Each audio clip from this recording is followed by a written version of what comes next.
అల్లూరి అల్లుడు కావ్య కృష్ణారెడ్డికి అల్లూరు మండలంలో ఘనంగా స్వాగతం. బీద సోదరుల ఆధ్వర్యంలో అల్లూరు మండలంలో ఫుల్ జోష్తో సాగుతున్న ఎన్నికల ప్రచారం.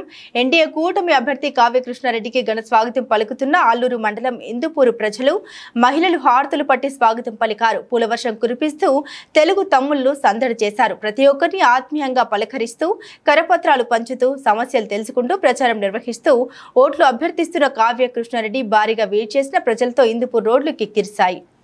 తెలుగుదేశం పార్టీ మాత్రమే ముస్లింల యొక్క ప్రేమానురాగాల కోసం నిరంతరం ప్రతిబింబించిన వ్యక్తి చంద్రబాబు నాయుడు.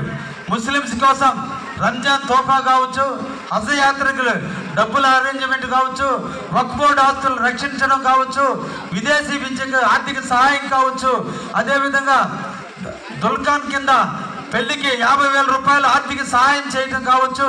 అదే జగన్మోహన్ రెడ్డి 2019లో ముఖ్యమంత్రి అయ్యేటప్పుడు దుల్హాన్ కింద పథకం కింద మీకు 1,00,000 రూపాయలు ఇస్తాం, పెళ్లి ఆడబిడ్డకి పెళ్లి అయితే 1,00,000 రూపాయలు కానుక రూపాయి కూడా ఇవ్వాల. చంద్రబాబు నాయుడు 2014-19 మధ్యలో ఎక్కడ ఆడపడుచుకు పెళ్లి అయితే పెళ్లి అయ్యే దగ్గరకే మనిషి వచ్చి 50,000 రూపాయలు ముస్లిం అండి. ఈ రాష్ట్రంలో చంద్రబాబు లాంటి ఉన్నతమైన విలువలు కలిగిన ముఖ్యమంత్రి ఈ రాష్ట్రానికి అవసరం. కులాలు, మతాలు, వర్గాలు, వర్ణాలు, ప్రాంతాలు అందరూ ఏకతాటి మీద నిలవాలి, అందరూ వాసులుగా బతకాలంటే ఒక్క చంద్రబాబు నాయుడు గారు ఈ రాష్ట్రానికి. అందుకనే ముస్లిం సోదరులందరినీ కూడా కోరుకుంటున్నా. ఈ రోజు వైసీపీ వాళ్ళు గత 5 సంవత్సరాల నుంచి ముస్లింస్కి ఏ ఒక్క పథకం, దుల్హాన్ పథకం కావచ్చు, లేదంటే రుణాలు కావచ్చు, హజ్ డబ్బులు కావచ్చు, లేదంటే వక్ఫ్ బోర్డుల పరిరక్షణ కావచ్చు, ఒకప్పుడు రంజాన్ అది ఇఫ్తార్ జరుపుకోవడానికి తోఫా ఇచ్చేవాళ్ళు. సంక్రాంతి వస్తుంటే ముస్లిం సోదరులు కూడా ఆనందంగా ఉండాలని చెప్పి సంక్రాంతి తోఫా కూడా ఇచ్చిన వ్యక్తి చంద్రబాబు నాయుడు. అటువంటి వ్యక్తిని ముఖ్యంగా ముస్లిం సోదరులందరూ కూడా పేరు పేరున కోరుకుంటూ, హిందూపుర వాసులారా, తెలుగుదేశం 2014 నుంచి 2019కి ఈ రాష్ట్రంలో ముఖ్యమంత్రిగా చంద్రబాబు ఉండటం అందరూ కూడా ఇక్కడ పనిచేసే వ్యక్తుల్ని పక్కన పెట్టి ప్రతాప్ కుమార్ రెడ్డిని గెలిపించారు. కానీ ఇక్కడ వైసీపీ ఎమ్మెల్యే ఉన్నా పేద సోదరులు లేదా ఈ స్థానిక నాయకులు బాగు చేయాలి, ఈ ప్రాంతాన్ని అభివృద్ధి చేయాలి అని ఎక్కడ పేదవాళ్ళు ఉన్నారో వాళ్ళందరికీ ఇల్లుకి శాంక్షన్ చేయించారు. అన్ని కార్యక్రమాలు చేపించినటువంటిది పార్టీ తెలుగుదేశం పేద సోదరులు. మళ్ళా మనం వైసీపీకి పట్టం కట్టాం. ఈ రాష్ట్రంలో వైసీపీ ప్రభుత్వం వచ్చింది. ఎమ్మెల్యేగా ప్రతాప్ కుమార్ రెడ్డి కూడా ఇక్కడ పనిచేసే వ్యక్తుల్ని పక్కన పెట్టి ప్రతాప్ కుమార్ రెడ్డిని గెలిపించారు. కానీ ఇక్కడ వైసీపీ ఎమ్మెల్యే ఉన్నా పేద సోదరులు లేదా ఈ స్థానిక నాయకులు బాగు చేయాలి, ఈ ప్రాంతాన్ని అభివృద్ధి చేయాలి అని ఎక్కడ పేదవాళ్ళు ఉన్నారో వాళ్ళందరికీ ఇల్లుకి శాంక్షన్ చేయించారు.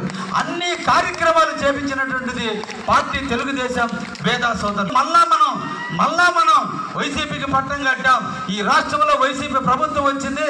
ఎమ్మెల్యేగా ప్రతాప్ కుమార్ రెడ్డి ఉంటే అంతకుముందేమో ఈరోజు వాళ్ళ ప్రభుత్వం వచ్చింది.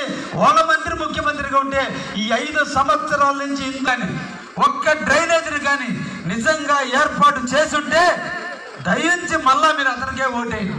కానీ 5 సంవత్సరాల నుంచి సంపాదన మీద ఉన్న దాని ప్రేమ, దొంగ కాలువలు పెట్టి FTR కింద పెట్టి వర్కులు చేయకుండానే బిల్లులు చేయించుకున్న దాని మీద ప్రేమ, వీటి మీద ప్రేమ చూపించారు తప్ప దయించి ఆలోచించమని మీకు అందరికీ కూడా చెప్తున్నా.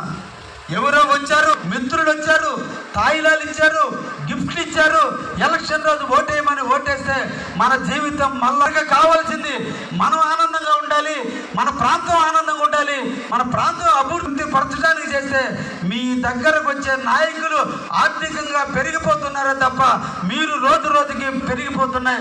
అందుకే మిమ్మల్ని అందరినీ కూడా పేరు పేరున కోరుకుంటున్నా. ఈ రాష్ట్రంలో మనం గెలిపించినా ఈరోజు దోచుకుంటున్నారు పార్టీ వైసీపీ. కాబట్టి తెలుగుదేశం